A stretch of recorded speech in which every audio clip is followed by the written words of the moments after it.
Houston Texans football is finally back with the first preseason game of the season. The Texans got their first Hall of Fame game since they originally became a franchise in 2002, and I could honestly not be more excited about what we saw in this game, even though it got cut short due to a rain delay.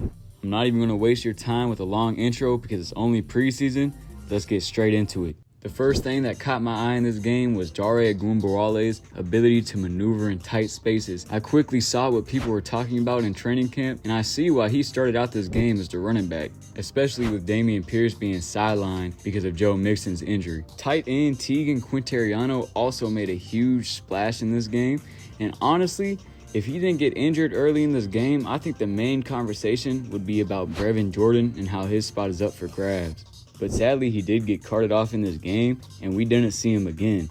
So it's kind of up in the air what's going on with TG.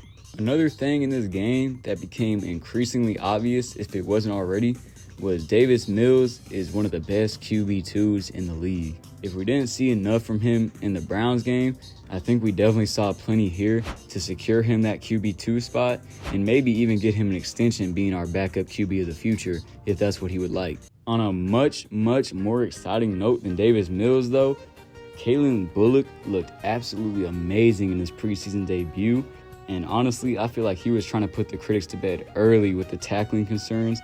He was out there laying the boom. All I heard from the scouts about Kalen coming out of college was that he could not tackle well, and I even saw that in the tape. But from what I saw in this first preseason game, and I know it's just preseason, he took that incredibly personally, and it seems like it's definitely paying off.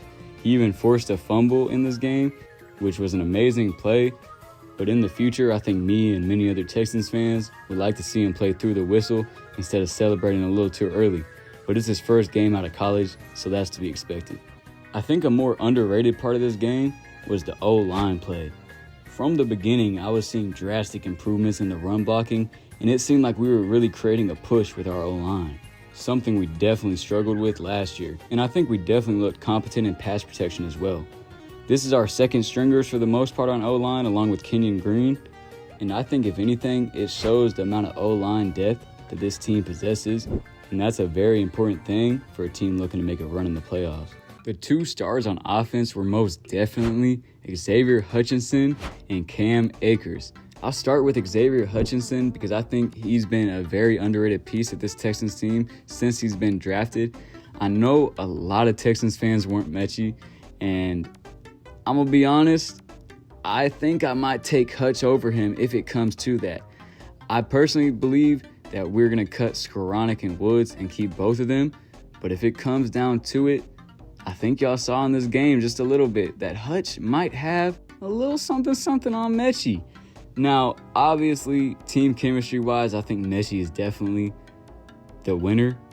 But man, I'd be lying if I said I didn't want to keep Xavier Hutchinson. Cam Akers also looked amazing, which is just insane after what he's been through. He did not look like a guy that had 2 major leg muscle injuries in 2 years. In my opinion, his cut still looked very sharp, and he actually helped us the most out of the receiving game, looking like a veteran running back, making plays when things blow up, and even catching himself a touchdown, which was very impressive to see.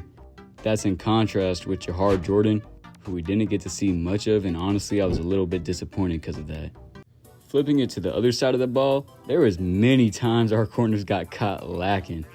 Now, luckily, I don't even think Okudah was out there many times to get burnt, but our depth at cornerback is looking very thin, and it's definitely a position of weakness in my opinion.